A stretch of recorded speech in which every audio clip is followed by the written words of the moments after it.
Hello and welcome to the third bonus episode of The Dive Down, a Magic the Gathering podcast for the casual spike, focused on the latest decks, trends, and strategies in Modern and Pioneer. My name is Stan here in Chicago, and with me on the line from Denver, Colorado, it's the international man of mystery, Shane Beeps. I'm not answering any of these questions. I'm just going to be silence. You all know how I hate to give my opinion on things. Very oblique. Also with us here in Chicago, reporter-in-chief for the Big Daddy Times, Dave Harburger. You can call me Scoop. Big scoops. Big Scoops. Man, I do love those Fritos Big Scoops. Delicious. Not a lie. Finally, our intrepid man in the field who will do whatever it takes to get the latest scoop, Zach Colhan. I am deep in Kyrgyzstan right now with some nomads, learning a little bit about horse milking, and I'll let you know what I'm on next week. We said it last month and we'll say it again. Huge thanks to the patrons in the Dive Down Nation for helping us reach the stretch goal that allow for these bonus episodes.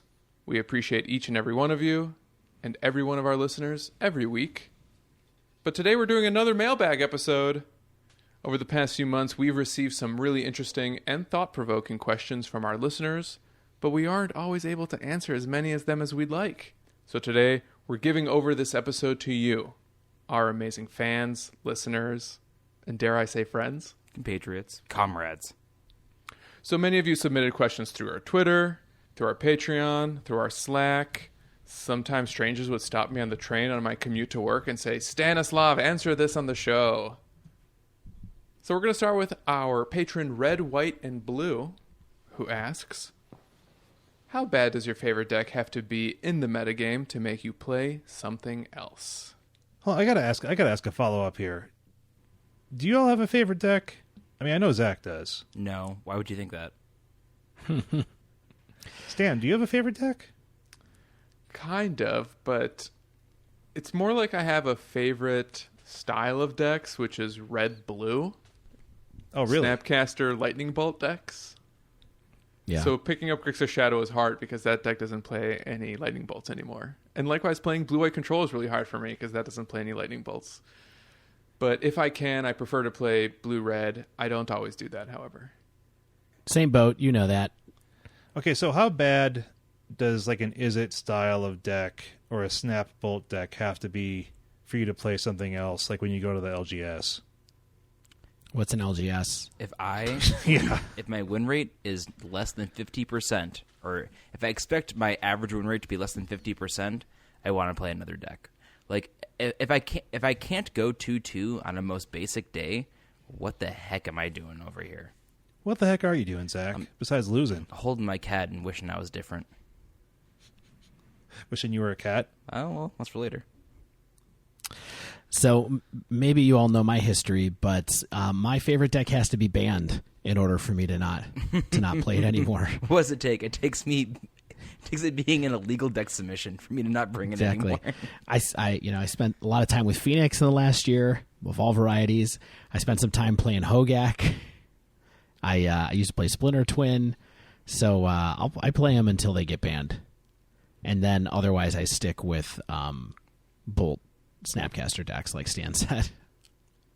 I think I'm pretty quick to drop a deck. Like, I don't think I really have a favorite deck because it's not really my style. It's not really my style to have a favorite deck. I just like playing different things and buying new cards.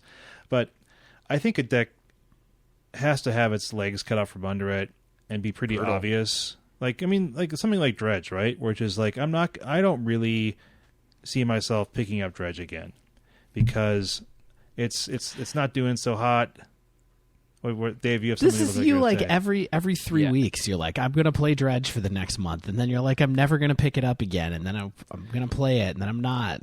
Listeners, the date is November 25th, the year of our Lord 2019.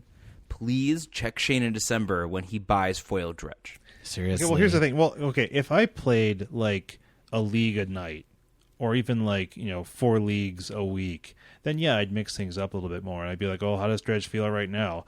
But with the time I have to play, I'm not going to circle back to Dredge right now because I don't think it's that great. My threshold for switching decks is pretty low. For me, it's more of like an attention span issue, and I will put down a deck even if it is perfectly fine, because I either get bored with it or I don't feel very good with it. Like, Is It Phoenix was my go-to deck while it was Modern legal for high-level tournaments, but I would rarely play it at the LGS just because I would have rather try new stuff. And sometimes I'll like take a deck to the LGS. This happened with Jeskai Stoneforge. I took it to the LGS. I think I went like 3-1. Maybe I went 4-0. I did very well with it, and then I never played it again just because I got kind of bored. So for me, it's less to do with power level and more to do with like what catches my eye on a given week. This next one's from listener John N., who asks, how have your paper groups changed with Pioneer? Have people started leaving Modern to play Pioneer instead? If so, do you think it will continue, and how will it affect you in the future?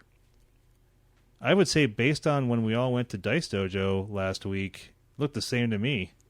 Yeah. Looked thriving. Yeah, personally, I feel like no one has left Modern. There are people who have begun playing both, but there isn't anybody who has gone, I'm done with Modern, I'm going to Pioneer. Like, I complained in episode 50 about how I don't really love Modern right now, but I'm still playing it. I'm still buying cards and sleeving things up, and I'm also loving Pioneer. So I felt more it was people playing Modern liked Pioneer, and people who wanted to play Modern but couldn't are playing Pioneer. So personally, in my meta and in my life, I don't feel like there's been any sort of schism or rift, and there's just a whole new community to interact with. Yeah, Zach and I play in the same LGS, so I literally had the exact same experience. I mean, this kind of skirts around the question, but when Pioneer first came out, there was a couple weeks where I just stopped caring about Modern entirely. Same. But I will say now, it's been like 5 weeks or so. My appetite for Modern is as high as it's ever been. I'm still trying to get to the LGS to play Modern whenever I can. I'm still playing Modern MTGO. My relationship with the format has changed a little in that I'm a little bit more interested in like brewing these days. I don't know what that has to do with Pioneer or the format in general, but at least in Chicago, as far as I can see, like Modern is still pretty healthy, and Jund players especially seem to be having a ball. It's a real springtime of Jund this winter. Yeah, it's killing me. Yeah, I will say though, I feel that the Slack is a little bit more active in the Pioneer channel. I feel like people aren't talking about Modern quite as much. I mean, there was a GP this weekend with CFB doing tweets and information dumps, and we weren't having quite as much conversation as we might normally, and the Pioneer channel is a little bit more popular. I don't know what that really says about kind of, our paper groups, but it is our community of players that we interact more with more often. Yeah, I mean, the Slack is basically my paper group at this point. I mean, you guys and the people on the Slack are the people I talk to about playing Magic because I only play on Moto. So I don't think this is going to continue forever, though, to be honest. I think it's going to be a trade back and forth. It's going to depend on what PTQ season is coming up. It's going to depend on what Grand Prix are coming up, and it's going to depend on what new cards come out that affect each of the formats, because I do think they'll continue to have different cards that affect them in different ways for various reasons. Yes. So, also, I think it's really important to remember that WotC has a lot invested in making Pioneer succeed, and they're doing a lot of things to keep eyes on it.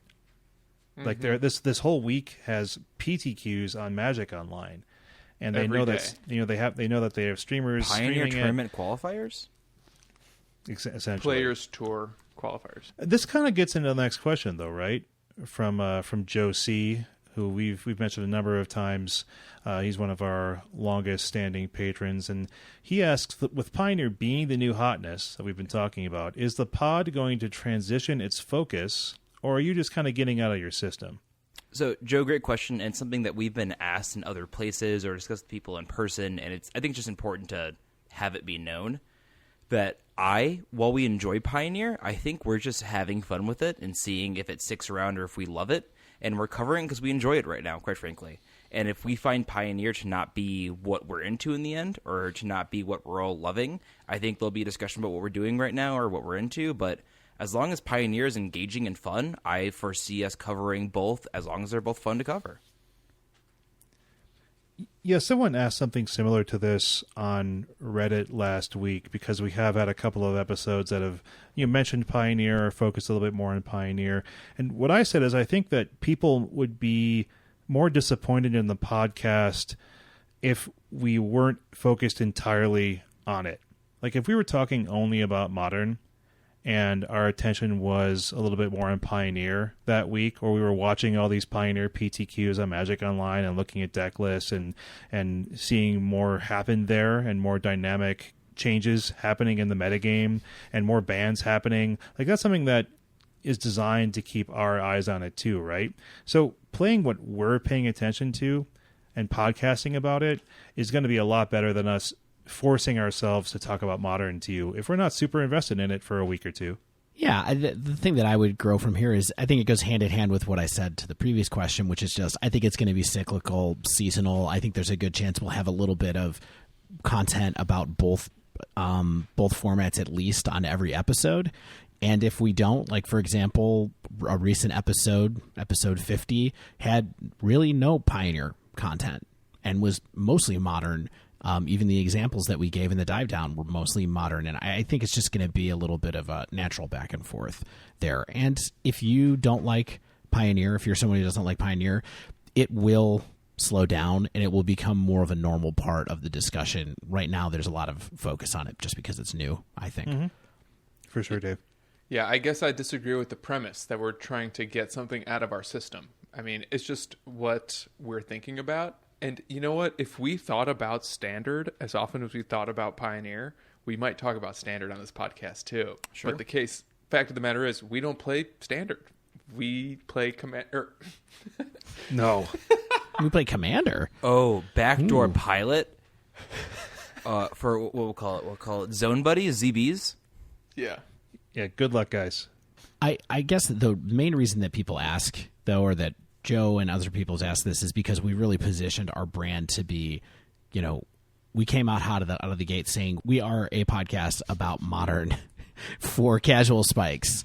And, and I think that, like we said when Pioneer was announced, evolving towards covering it was very easy because a lot of the cards that are relevant in Pioneer are somewhat relevant in Modern as well, or at least cards that are sort of near misses for Modern playability. So they're all cards that are on our radar. So it's really hard for us to not cover it because we're already familiar with the cards that are in the pool. So I don't think it's changing who we are fundamentally, but it's definitely additive, and that's what our hope is that any Pioneer coverage we do is additive to who we are.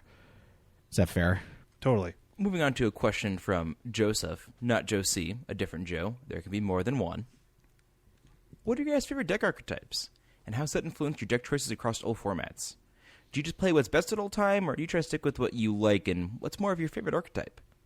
So personally, I can say that I play big red mid-range if I can, and I enjoy that and want to play that. I literally am excited about Pioneer because all the fringy bad red cards that can't make it in Modern sure are making it in Pioneer. So in general, if I can play a big red mid-range deck that's looking to disrupt early, play a goofy 3-drop or 4-drop, and hopefully win with it, I'm going to try to play that deck. So typically I like aggressive strategies. I like to be asking questions more than creating answers out of nothing sometimes. But I think that I've found sort of a nuance in that, and I like the newer disruptive aggressive strategies in things like humans and things like spirits, because I like being able to be responding what my opponent's doing or preventing my opponent from doing something while also getting the board full of creatures, or using creatures now because creatures are spells to disrupt my opponent or remove a problematic permanent or something like that. So that's why I think I've gravitated towards things like spirits and humans recently, but I also think that they're a lot harder to play than some of just the classic aggressive decks that I have liked in the past, like Affinity or Burn. I like blue cards. I like cards that say counter target spell. I like cards that say draw a card. Sometimes I pair them with Lightning Bolt. Sometimes I pair them with Gurmag Angler. Sometimes I pair them with Stoneforge Mystic. I don't know what it says about me, but I just love saying no to my opponent and feeling like I'm like preventing my opponents from playing Magic. sometimes it makes it hard for me to play with some of my more casual friends, and as a result, I have to play like reconstructed EDH strategies so that like I'm not a jerk. That's funny. I think for me, my favorite archetypes, I have a lot of different ones. I think I kind of like stuff that's a little tricky, I guess is what I would say. And so part of that is me liking blue cards. Part of that's me liking creature combo decks here and there, whether that's like a Splinter Twin kind of thing or whether that's other bad versions of Splinter Twin. Part of that is me liking stuff like blue-white flash in Pioneer, which I've enjoyed playing the last couple of weeks because I get to play at a speed that people don't expect, and I have that kind of disruptive, proactive creature thing that Shane was talking about. So I guess I like stuff that gives me a little bit of play, and I'm sort of agnostic beyond that. And then sometimes I also just like to go fast. So I think I'm a little bit more all over the place. I will say there are decks that I just don't like to play. Yeah. And so even though I've done really well, like for our testing, I did really well with Eldrazi Tron. I felt like for me, like I had a 4-1 and I had some other kind of good results. I'm not really itching to go back to Eldrazi Tron right now, even though it's really good, just because I don't think I really enjoy that type of style. I do find myself getting surprised sometimes. Like when we did our Mono Red Prison deck dive, I had a blast playing that deck. And I think one of the reasons was, like Stan mentioned earlier, and I know Zach likes playing these types of decks, is it's a fun way to not allow your opponent to play Magic. And it's kind of one of the reasons I like Tron sometimes is it's like getting that sequence of cards that you know is going to result in the game state that you want. And there's some of that in like a Mono Red Prison where you're just like saying, I need to mulligan to this 4 mana turn 2 play. And that's a blast to do. You know what I think I've discovered about myself recently, and maybe this has always been the case, but I've been more self-aware about it recently, is that I'm more drawn to specific cards than specific strategies. And what I've kind of mentioned that like I've been brewing a little bit in Modern lately, I think it's because I find these cards that I'm drawn to, usually they're newer printings and cards that I kind of just want to explore the technology and trying to find a strategy to build around them. So we had one of our Twitter followers at Derivid, who actually asked us a question that really tails well into this, which is what was your favorite card when you started playing, and what's your current favorite card? And so, Stan, I think you're starting to kind of lead into some fun answers. Yeah, there. What are your current favorite cards, Stan? What are you brewing around? Yeah, so my favorite card when I started playing was Lightning Bolt. Easy, so elegant, so classic. Love a Lightning Bolt. Always good, except when it's not. But lately, I've been really, really drawn to Brazen Borrower, like full stop. I think this card is amazing. I think I'm happy to have this debate now. I think the listeners will love it. I think it is 100% better than Vendilion Click. Vendilion Click is dead. I only want to play Brazen Borrower from now on. And also, I really like Royal Scions. And I've been trying to brew decks that get to play a bunch of Borrowers and a bunch of Scions and figure out the shell that works best with those two cards. Dude, I don't get Brazen Borrower, honestly. It's like a 3 mana bounce spell. Like, what am I doing with this? It's 2 mana. It's a 2 mana okay, bounce well then spell. it's even a little bit better. But still, a 2 mana bounce spell? It's like, what am I doing with this card? Dude, it's so you're good. You're bouncing, and then end of your opponent's turn, you're flashing it in, and then on your turn, you're hitting them for 3, and then I'm going, is that lethal? And you go, yeah. Why do I have 5? What am I doing with 5 mana up? You very infrequently do both in the same turn. Play it all at once. That's the beauty of Adventures, honestly, it's installments. Nothing has ever gone wrong by taking out a loan and paying it back in installments. I do agree with Stan that it's super good, and I've enjoyed it way more than Vendilion Click in most of the decks that I've been playing, and it's a house in Pioneer. Like in Blue White Flash, when you have 4 Borrowers, 4 Spell Quellers, there's a lot going on there. Yeah, I have that deck ready to play at LGS soon, and I think I might learn if I like Brazen Borrower or not in that shell for sure. Do you own 4 Borrowers already? Duh, I bought those low, man. That card only has upside. I want to stay on this for a minute. So Stan and I both love Brazen Borrower, and I don't have a playset. Do you have a playset yet, Stan? I sure do. I didn't finish mine yet. And Shane's like, I bought this blue card because I know it only has upside, but I also don't know why it's good. This is a weird thing you do. I'm an investor. buy low, sell high, sometimes reverse. Adjust monocle, check pocket watch, pulls on suspenders. Yeah.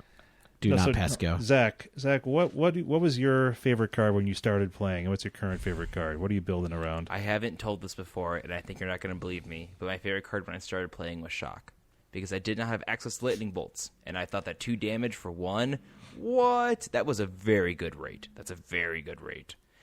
Clearly that is no longer the case, and Bolt is now a very cool card. But currently, my favorite card is absolutely Bone Crusher Giant. I love a Bone Crusher Giant. And it also has a really bad shock. A little bit of relation there. But I love the idea of this giant starts an adventure by stomping on something. So I keep retelling it. My giant stomped on a crab and then went on an adventure. The beginning of the adventure was to crush a crab underfoot, and then they had fun. Then they came back and they won me a game. I love that it's a 2 into 3 curve where you can get something on your opponent's end step, then cast it on your turn. I love how it's a little bit of a prison thing where it punishes your opponent for targeting it even. It really hits all the spots for me, and I just love it so much. Zach, Yes? can I just tell you, this deck I'm holding in my hands right now, this Brazen Borrower Royal Scions deck that I've been working on and trying to develop, 2 Bone Crusher Giant in it currently. I'd play more. I just don't own more. Seems like a real fast deck you got there, Stan. Is it? I'm working Is on it in Modern or Pioneer that you're trying to do this, or is it? Oh, is dear. It's or is it Modern. Throne of Eldraine block constructed? Dave, number 1, how dare you? Number 2, we had 8 people at Dice Dojo last Wednesday, I'll have you know. Eight people for. Throne of Eldraine block constructed. Oh yeah. Okay. I mean, it's a pretty apt joke. The deck also has Mystic Sanctuaries. Like, it's kind of the My card joke- that puts it all together. But Yeah, that's for leave another reviews for my podcast. jokes with such glowing praise as surprisingly apt. Dave, I'm really actually curious. You were playing a higher level of Magic than I was back in the day. You were playing with way better cards, and you had actual strategy under your belt. Like, what was your favorite card when you were playing back in the mid-'90s? There's a lot of them. I think it's got to be Counterspell. Sure. For sure. Monster. I mean, my second answer is probably, and just because it's a little bit more spicy, would be Demonic Tutor. Would be one of my favorites. My favorite card is whatever card I want. Yes, I loved that when I was playing. I wish for You know what? Fair. wishes. There's no rule against that yet. Dot card. Yeah, definitely that card blew my mind when I was a kid. The first time that I got it out of a revised pack, and I was like, this seems really good. Can I play 4 of these? And the rules were like, no, you can only play 1. And I was like, but why? This seems so sweet. And then you pretty much realize later why. I also was a big fan of Mind Twist originally. And weirdly, my favorite card of the bad card zone, like cards that I thought could be good but were really bad before I really understood Magic, is Sunglasses of Urza. Look that card up sometime when you have a minute. Filters white to red. Yeah, it's a really terrible card, but I was fascinated by it. But yeah, I mean, I think my longtime, like, actual real deal card is Counterspell. Currently? What about now? Still? All the time?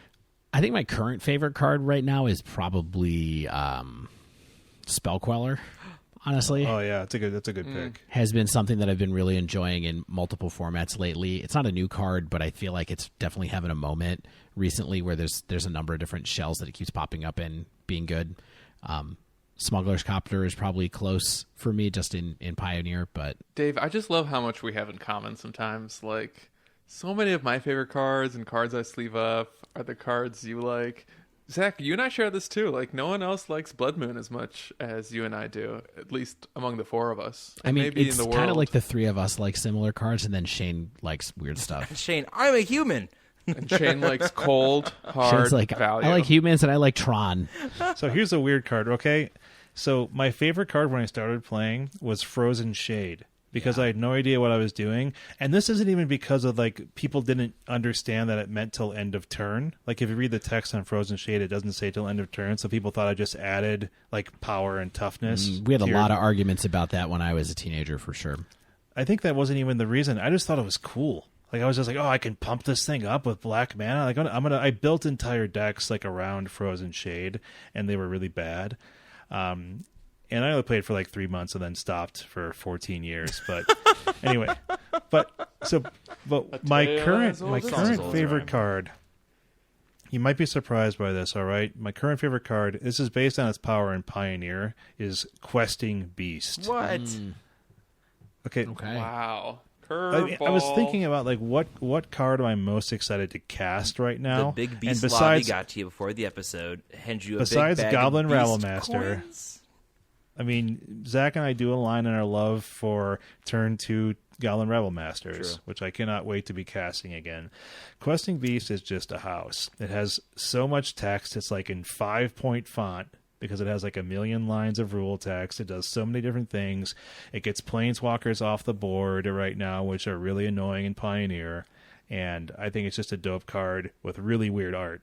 I've been trying to buy a box of Throne of Eldraine recently just to like crack one for fun because I'm just thinking about all the cool cards that I could get out of it that I don't have yet. And Questing Beast is definitely one that I'm like, I don't know if I would ever go buy one, but I would be stoked to open one in a pack and start building some green decks.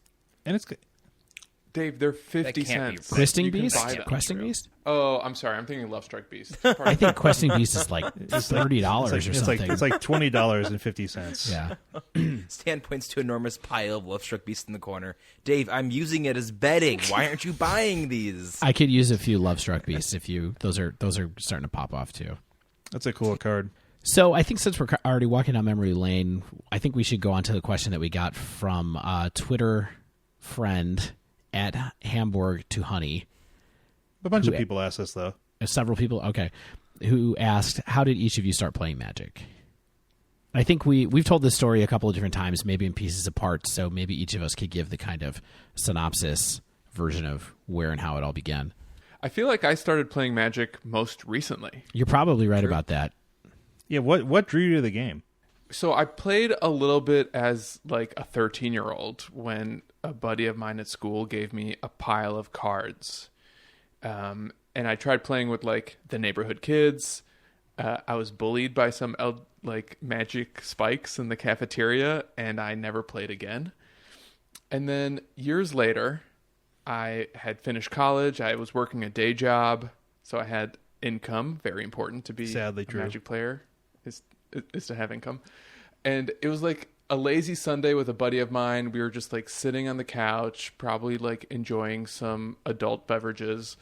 And we decided to walk over to the comic book store that's like down the street, G-Mart in Chicago. And we were like, let's go to the comic shop and buy some Magic decks. Let's play some Magic. So we walked to G-Mart and we bought Theros pre-constructed decks. Yeah. And I got this black-white enchantment deck. And I started like building on that. It snowballed. I drafted. That snowballed. Standard. Snowballed. Then I like basically met you guys and started playing Modern from there. The usual story. Yeah. Zach? Zach. So I've been playing Magic since I was 12 years old, which was 15 years ago. So I've been playing Magic. That's before the suggested age range, my friend. I've always been a bit of an accelerated reader, if you know what I mean. But basically, I was very into Lord of the Rings, and I was mostly very into looking at maps of Lord of the Rings in Middle-earth and going, cool, fun. So I found out there's a way you can do that more often, which is called Dungeons & Dragons. But I was too young to purchase anything or know how to play. But there was a character maker on the D&D website where you could answer a bunch of questions and figure out what sort of race and class you were. So I would do this nonstop while I got computer time in class.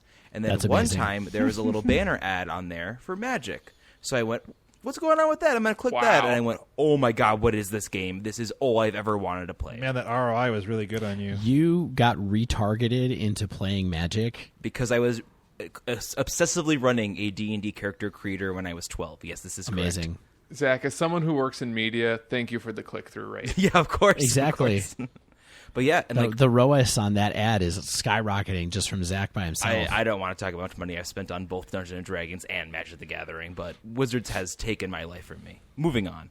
I really, from there, like, a friend of my aunt's was quitting Magic, and I got a whole bunch of, like, Tempest and Vision Commons out of it, like, for free, and that changed my life. Because when you get a box of bulk when you're 12, anything is possible, and the sky is the limit. So I got into Magic because I wanted to play Dungeons & Dragons, but was 12 and couldn't, so did what I did instead, which is play Magic. Love it. Did you ever take any breaks? Yeah, I think I mentioned before, I moved around a lot as a kid. My dad's in the military, so we've had a lot of transitions. So anytime I would leave somewhere, I'd take probably a 6-month break as I got acclimated and met people and moved on. So my biggest break was a year when Lauren came out. I stopped playing for a year then as I didn't really know anybody. But then I got really heavily invested back in Zendikar, and I've been playing pretty seriously since then. Original Zendikar.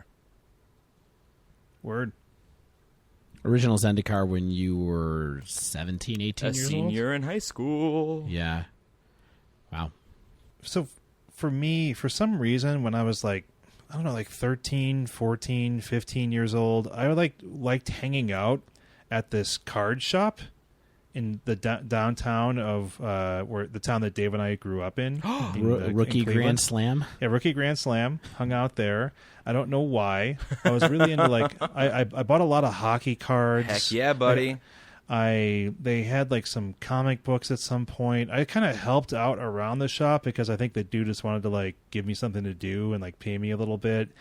I don't really know why I was there. I think I just wanted someplace to hang out. And it was like by the library. I go to the library, do something there. Mm-hmm. And I think in 95 is when people started playing Magic the Gathering there, and they were selling like Ice Age and 4th edition and stuff like that. And I just sort of picked it up, and a couple people I knew from my high school played there. And I only played for like a summer, like summer of 95, I think is when I did. And then I was like, I don't really see myself playing this for long. And then I sold my cards to one of the kids who played there. And I didn't play again until I moved back to Chicago, and Dave was living there, and I made the fateful decision to get into Magic, as I've said before. And I was like, I told my girlfriend at the time, who's now my wife, I think I really want to get into Magic. Yeah, and I had gotten Shane to come over to my house a couple of times to do like box sealed, where I would be like, here's 6 packs of Innistrad, let's make some decks and play. So I remember we cracked this box of Innistrad, and like one of our decks had a Snapcaster Mage and another one had Liliana the Veil in it and all this stuff. And I was just like, yeah, at any rate, it's a little different for me, but that was how Shane and I started playing a little bit in our 30s essentially. Oh yeah, and you've been playing a lot of Magic Online and stuff, right? Yeah.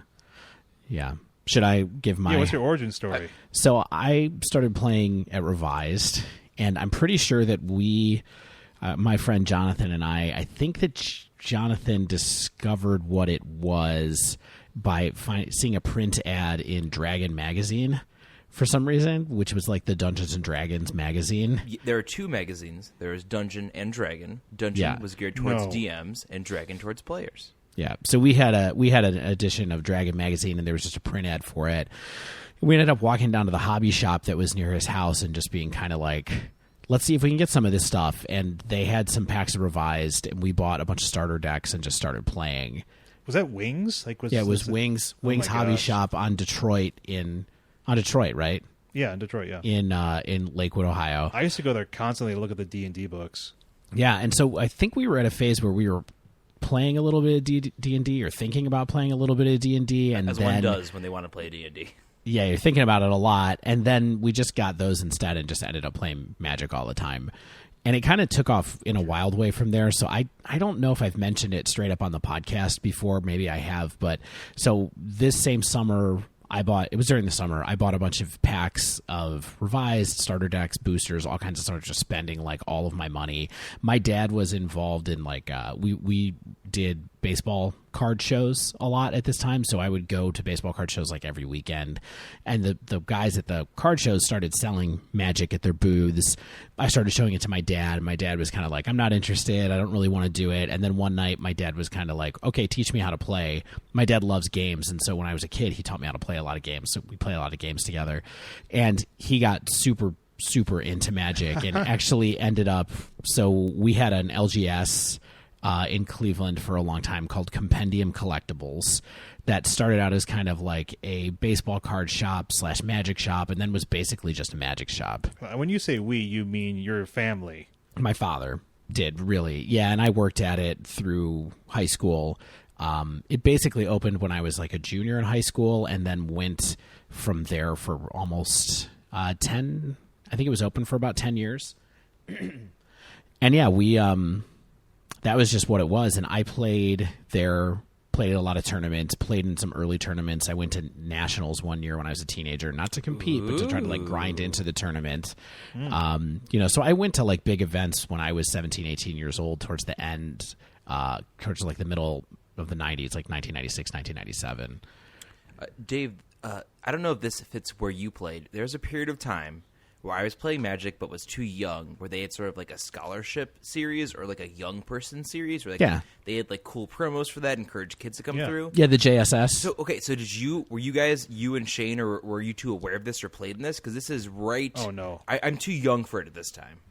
So I was too old for the JSS, right in the basically. Gotcha. Maybe for a year. My dad actually became one of Wizards' TOs, though, and was like actually a decently big TO in, and I don't remember exactly what terminology, like what he had, but he was running big PTQs, bigger tournaments from Wizards, had a direct distribution line with them and like all kinds of stuff. And then at some point they changed their TO system and took away the ability to run big events from lots of people. And that was kind of like where he stopped doing it as much. But yeah, he used to run some of the original like big few hundred person Magic tournaments up in Cleveland. Wow. Moment in time. Yeah, it really was. Yeah, which is part of the reason that I make jokes a lot about like random alpha commons, because I have some of the stock left over from the store, basically, which is like a display of like what like Orcish Oriflame and Raging Goblin. Yeah, exactly.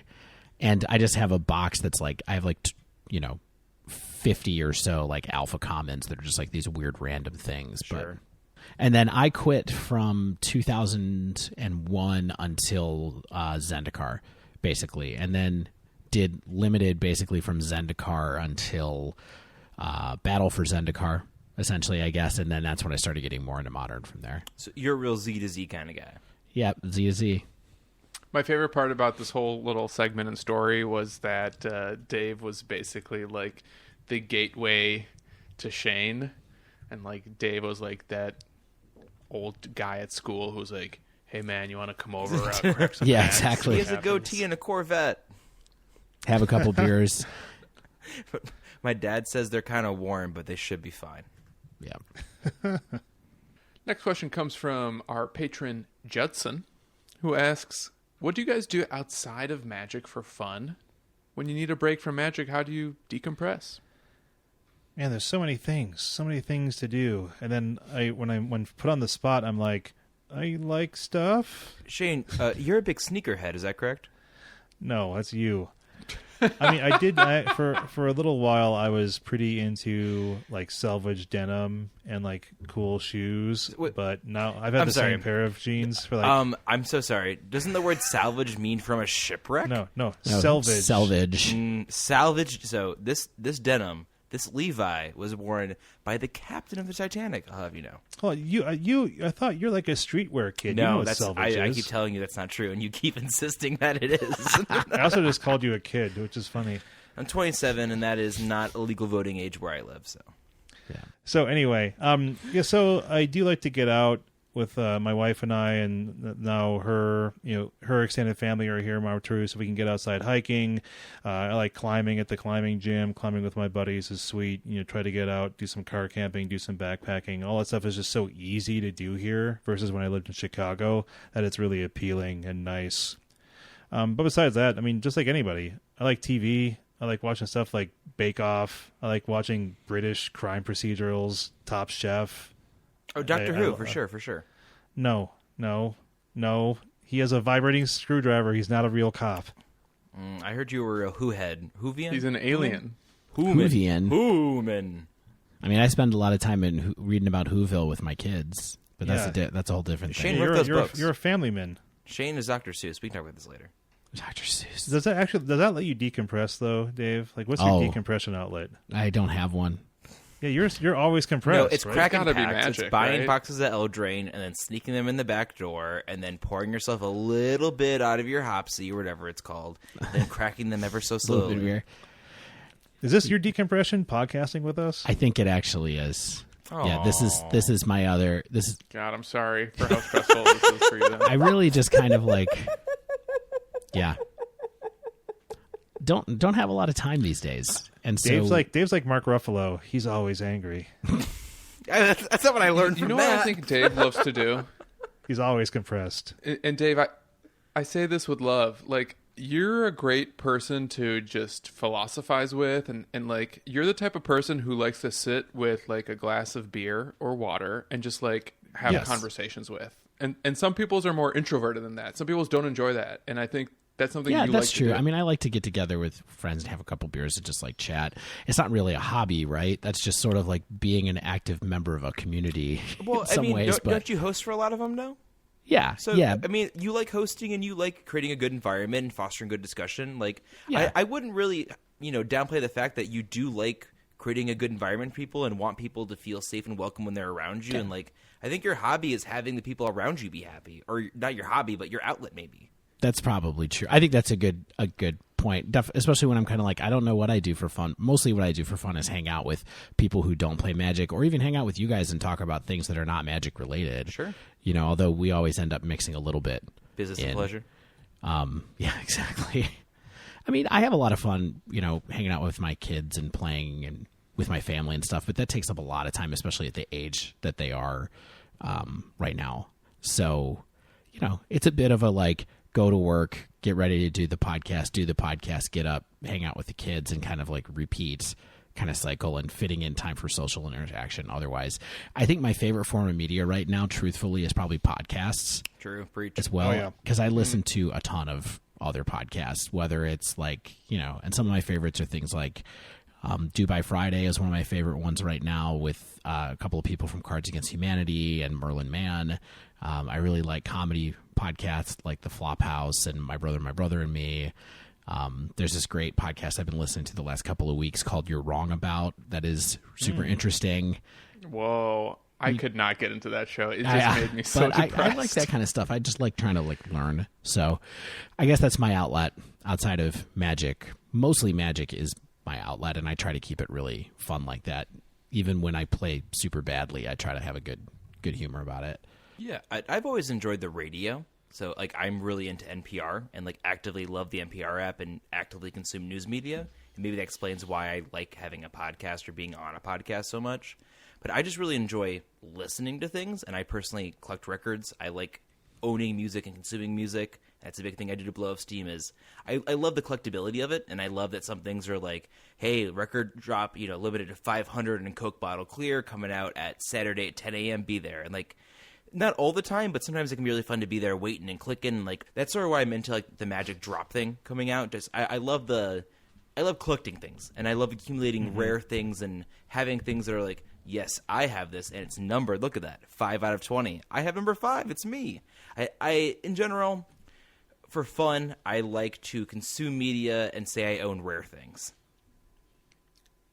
I'm going back to this question. I'm rereading it, and the question: when you need a break from Magic, how do you decompress? And I don't need breaks from Magic. I would, if there was an endless amount of good podcasts for me to listen to, I would listen to all of them. If there was an endless amount of good articles for me to keep reading about Magic, about stuff I was interested in, and I had all the time in the world, I would keep reading them. I love this game. Shane, I totally agree. So I said things I do outside of Magic for fun, but when I need a break from Magic, I play other formats of Magic. Like I mentioned, I was frustrated with Modern, but I wasn't frustrated with Magic. I love Magic. So when I'm done with Modern, I'm going to play Pioneer for a little bit, and then I'll go back to Modern, and then I'll figure it out and maybe play Arena one day if I'm bored of both. Like, there's just so many different ways to play this game that I'm never frustrated with Magic overall. Or never feel like I need to stop playing Magic overall. And maybe that's unique to us or me or however this is working, but I never am done with the game overall. 100% love Magic. It's why we podcast about it. Whenever I have like 30 extra minutes, I will just play a match on MTGO. Sometimes I'll just goldfish or slap some cards together that I never even like play, but just like sometimes the action of like holding these cards and building a deck is kind of fun for me. I mean, outside of Magic, I do a lot of the same stuff that my co-hosts do. I do see a lot of movies. I just moved and I live down the street from like the local art house theater. So I really like Cinema. Yes. I'm a bit of a cinephile. I'll watch anything that's black and white. Did you like Cold War, by the way? I loved Cold War. Oh, Cold War is a pinnacle of Polish cinema, or as we call it, kino. But we'll talk later. Yeah, so movies are a big part of my life. Like, I watch several a week. I like skateboarding, too. I don't know if I've ever talked about that on the pod. I think that's something you guys know about me. Hold on. Stan, don't you like longboard? I do not longboard. I have cruiser wheels, but on a... Can you do a 50-50 grind? That's right. Do a With 360. Tony Hawk? Do a 720. Can you do a Misty Flip? So Stan, when you do say you like skateboarding, what do you mean? I Do you do vert? I mean, I like skateboarding basically as my, weather permitting, as like my primary form of transportation. Sure. Yeah, you're always mentioning that you're getting around via skateboard, and I'm like, damn. I've seen This it guy's once. got knees. This guy's got knees that can handle vibrations. Yeah, I mean, I used to bike a lot, and I still like have a bike, and I kind of like cycling, but I just love... I like that skateboarding is a little slower than biking. I like that it's a little more low maintenance. I don't know. There's something about it that feels youthful to me. It's And pretty punk. I mean, that's what you're saying, right? sort of. I mean, I'm 30 years old now, and I'm just trying to hold on for dear life for whatever semblance of my youth that I still can. I'm still a child. I'm still a boy. Let it go. It's so much better once you Here's let what it go, happens Stan. is it lets itself go of you. But yeah, I don't know. My fondness of skateboarding is real. I also play a lot of Pokemon video games. I'm really into the Pokemon RPG video game. There's your youth right there. I've played every mainline RPG. I have really yeah. strong opinions about them. I guess really what I like to do to decompress is find new things to form strong opinions about. Stan, I feel like you really just repeated what I said in a better way. And what I like to do is have hot takes that are unsustainable and, quite frankly, unquestionable. Yeah, I don't die on hills though. I'm just like, this is the how I quote feel. You, Stan, my favorite Stan quote is, "This hill looks like a nice sunny spot to die on." And I think about that all the time. That's funny. So Twitter user Zawubata asks us if we could add one pre-modern card to the modern card pool, which would it be? And I'm vetoing Counterspell. Am I allowed to do that? I'll allow it. Sustained. Who has a hot take here? Does pre-modern mean it has to be 7th edition or before, and I can't name commander cards? Ooh. No, I think you can name a commander card if you want to. I'm gonna add that corollary to it. Zwoo, thank you for allowing us to interpret your original idea, like the founders wanted the Constitution, and that's all we're gonna say about that. This question is a living document. Exactly. I think Chaos Warp is what the people want, and what Zach wants, and what we need. What is Chaos Warp? Okay, what is that card? If you don't deserve me, am I not being able to read card text? It's the 2 in a red sorcery that basically answers any permanent. It's 2 in a red, you target a permanent, and that player shuffles into their library, right? They're shuffling, you're cutting, whatever you do. They then reveal the top card of the library. Permanent, put into play. Otherwise, go ahead and leave it right there. So, a way for red to answer enchantments. I love the goofiness of it. I love the fun of it. Maybe it can add some sort of wacky modern deck to the format. But I just want mono red to be able to answer enchantments in a fine way. Plus, it's got a rhino on the arrow. That's pretty cool. I need to ask you blue mages a question, okay? I'm thinking about powerful cards in Legacy. Zach, I love your answer, by the way. I think that's a great card. What do y'all think about Brainstorm? Yes, please. I don't want to play in modern if they has brainstorm. Or rather, maybe I want it more because is Chalice on 1 better then? Are we just gonna lean into the fetch format? Yeah. You know why I would love Brainstorm? And this might be a topic for its own episode. Why Stan loves brainstorm? And the topic is Delver of Secrets. Yeah. You know, I would love Brainstorm to be legal and modern because I would love Delver of Secrets to be a better card than it currently is. And even though I kind of feel like it's having a little bit of a renaissance, or at least has had a little bit of a renaissance ever since Wizards Lightning got printed. sure. And we still see it in 5.0 Very dumps. little bit, yeah. 8 bolts, pretty cool. We even see it in like challenge results. I think it was in the weekend's Modern Challenge in the top 32. I think that's such a cool, fun card to play in blue-red spell decks, but it's so vulnerable to the conditions of the format, and having something that would make it easier to flip it consistently, I think, would be like exactly what that one card needs. Okay, so you like Brainstorm, Shane? No, I'm not. Yeah, I'm just wondering. Like, do you think it would be good No. for the format? No. Do you think it'd be fun? Yeah. Like, you think it'd be bad? There's no Okay. way. I don't like bad. Would it be good? Yes. Would it No. be fun? No. Would it We be can't bad? even have Yes. Ponder. What about days? No. Free spell. Are you literally okay? No. This is quality podcasting when you are actively typing up cards at your computer, going, guys. Shane, this what card? one? What card? No, I mean, Top 10 one blue do cards you in want, Modern. Shane? Shane's typing them up. Let's go. I don't know. I don't have like I don't have like a lot of like pre-modern nostalgia I have an by answer. any means. Stan, this card's Go, for you. please. Careful study. Dude, Oh, I chose not to say it just because I didn't want to sound too obvious. Stan's real subtle. Of course, Careful Study would be amazing. Is it Phoenix would be back? I would it. I mean, it wouldn't be absurd, but I think it would be playable. Sure. It would be fantastic, and Is It Phoenix is just a clean swap for Faithful Suiting. Yep. Like, that deck would be back, period. So there's your card.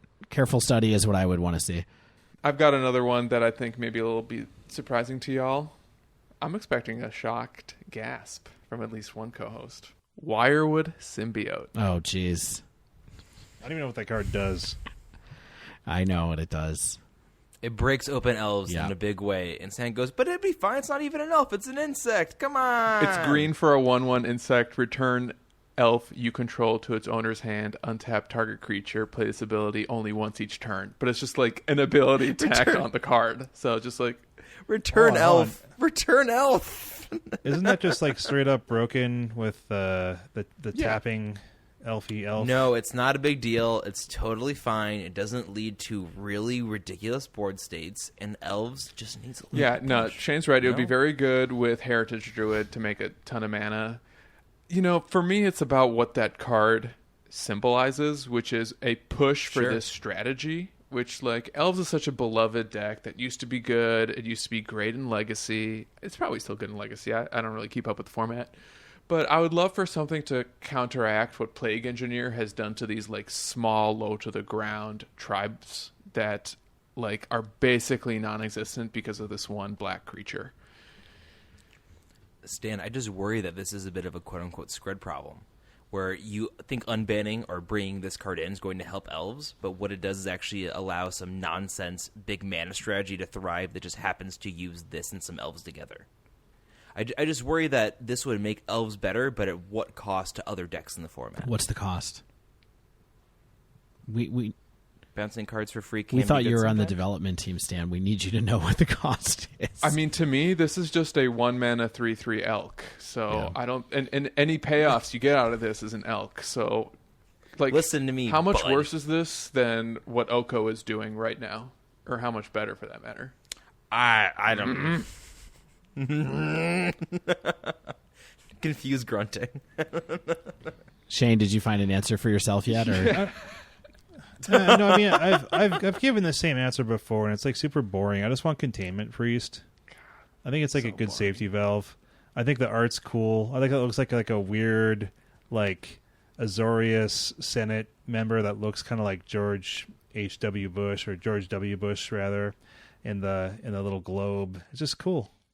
Well, that wraps up this bonus episode and this very fun mailbag. Thank you to everyone who submitted questions.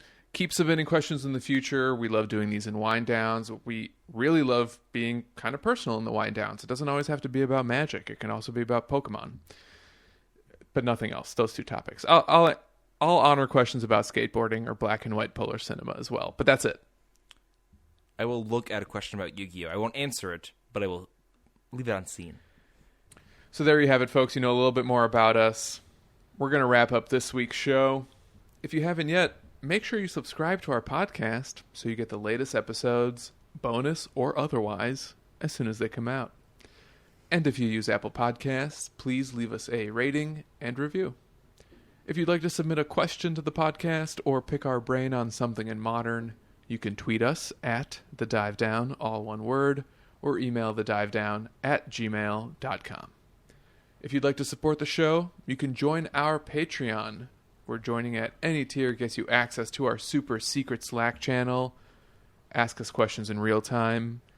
We'll answer you. Tons of other patrons will answer you as well.